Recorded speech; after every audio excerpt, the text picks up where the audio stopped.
Hello everyone, welcome to my channel. Please subscribe and keep watching more details. Life Below Zero: Hailstones, living the true Alaskan experience. There are a lot of shows about living in the Alaskan wilderness. Still, for many fans, the Hailstone family on Life Below Zero is the only reality series that shows the true Alaskan experience. The series sees Chip and Agnes Hailstone and their 3 kids surviving on the Kobuk River in Norvik. Here is everything you need to know about Life Below Zero on the National Geographic Channel. Life Below Zero offers the one true Alaska experience. There have been several shows that have delivered the Alaskan experience in the realm of reality TV over the years. The most famous might be Alaskan Bush People. However, recent seasons of that show moved to Washington after Amy Brown developed cancer and Billy died. Gold Rush also takes place in Alaska and is probably the most successful of all shows that take place in the state.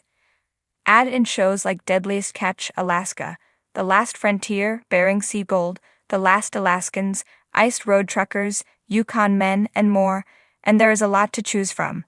However, Life Below Zero takes the idea of a family living in the wilderness and is both educational and fun. More so, it seems to be one of the only reality TV shows that doesn't err on the side of creating drama just for the sake of drama. One of the biggest complaints about Alaskan Bush People is critics claimed the Brown family didn't live in the Alaskan wilderness when they weren't filming. However, with Life Below Zero, the show follows families who live in Alaska's remote locations full-time. There was even a show that followed indigenous Alaskans called Life Below Zero: First Alaskans. With that said, many fans have gravitated to the Hailstone family. The Hailstone family on Life Below Zero. Life Below Zero has been airing since 2013, and it focuses on many families living in the remote areas of Alaska. While there are several great characters, such as 60-year-old Sue Aikens, who lives alone in the Kavik River camp, it is the Hailstone family that fans have latched onto. The Hailstone family includes Chip and Agnes Hailstone and their 7 children, who live on the Kobuk River in Norvik, 19 miles north of the Arctic Circle. Agnes is a native Alaskan and Chip was born in Montana before moving up north. This means Agnes is the only member of the main show's entire cast who has lived in Alaska her entire life. This makes her someone that fans have fallen in love with. Just started watching and I am on the 3rd season. I am extremely impressed with Agnes, and not just her life skills, but her parenting skills are amazing. Agnes, you are amazing and a force to be reckoned with. Thank you for sharing your tribal knowledge and connection to Mother Earth and all the creatures. Agnes and Chip are my favorites. She teaches her kids all the knowledge that her parents taught her. She instills their culture with age-old traditions. A lovely family, a true Alaskan experience to us, the viewer. God bless you all. In the far reaches of Alaska, where winter's breath lingers year-round, lies a remote village called Kobuk. Here, Life Below Zero isn't just a way of describing the freezing temperatures, it's a way of life. Among the hardy souls living in this unforgiving terrain are the Hailstone family, who have become legends in their own right. They embody the true Alaskan experience, carving out an existence in a place where survival isn't guaranteed but earned through grit, tradition, and an unbreakable connection to the land. Chip and Agnes Hailstone are not just living off the grid, they're thriving in a world dictated by the raw forces of nature. For them, every day is a delicate dance with the wilderness. When the biting cold settles in and daylight shrinks to a few fleeting hours, the Hailstones do not retreat, they engage. They know that each day holds a new challenge, whether it's hunting, gathering, or simply keeping their home warm against the relentless cold. Agnes, an Inupiaq native, embodies the ancient wisdom passed down through generations. She moves through the icy landscape with an ease that only someone born and raised in the Arctic could muster. Her hands are skilled in the art of making traditional tools and clothing, her eyes sharp enough to spot the faint tracks of a caribou on the frozen tundra. Her knowledge is essential to her family's survival. Whether it's preparing for a hunt or teaching her children how to respect the land, Agnes is a pillar of strength in a world where nature reigns supreme. Chip, though not born in Alaska, has earned his place alongside his wife in this rugged land.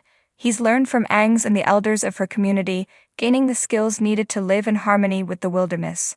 For Chip, the Alaskan experience is about more than just getting by, it's about embracing a lifestyle that challenges the very notion of comfort. He knows that comfort is fleeting when the temperatures drop to 40 below zero, and the nearest store is hundreds of miles away. His resourcefulness and adaptability have become the backbone of their survival strategy. Life in the Alaskan wilderness is a constant test of resilience. The hailstones must be prepared for anything, from sudden blizzards to encounters with dangerous predators. Every year, as the rivers freeze over and the snowdrifts pile high, the family's focus turns to one thing: preparation. They hunt caribou, moose, and seals, storing meat that will sustain them through the long winter. They trap foxes and wolverines, using the pelts to craft warm clothing. Nothing is wasted, everything has a purpose. In this environment, even a small mistake can have serious consequences, so the hailstones leave nothing to chance. The true Alaskan experience isn't just about survival, though. It's about community, culture, and respect for the natural world. The hailstones are deeply rooted in the traditions of the Inupiaq people. They participate in subsistence hunting not just out of necessity, but as a way to honor the customs that have sustained their ancestors for thousands of years. When Agnes and her daughters go ice fishing or prepare seal oil, they are continuing a legacy that connects them to those who came before. The stories they share around the fire aren't just tales of survival, they are lessons in resilience, patience, and the importance of family. In the long, dark months of winter, when the sun barely peeks over the horizon, life slows down, but it doesn't stop. The hailstones use this time to teach their children the skills they will need to carry on the family's way of life. They learn how to hunt with precision, how to read the weather, and how to navigate the seemingly endless white expanse. For these children, there is no distinction between learning and living. The wilderness is both their classroom and their playground. Living in such isolation requires a deep understanding of self-reliance, but it also fosters a unique bond among family members. In a world where many rely on technology and modern conveniences, the hailstones depend on each other. Whether it's repairing snow machines, mending nets, or braving the cold to check traps, they work as a team. Every member of the family has a role, and everyone contributes to the greater good. This unity is what keeps them going, even when the odds seem stacked against them. The Alaskan wilderness is as beautiful as it is brutal. The vast, snow-covered plains stretch out in all directions, giving way to jagged mountains and frozen rivers. The auroras dance in the night sky, casting eerie, green light over the landscape. It's a place where the silence is profound, broken only by the howling wind or the distant call of a raven. This is the world the hailstones call home, a world where solitude is a constant companion and nature's power is ever present.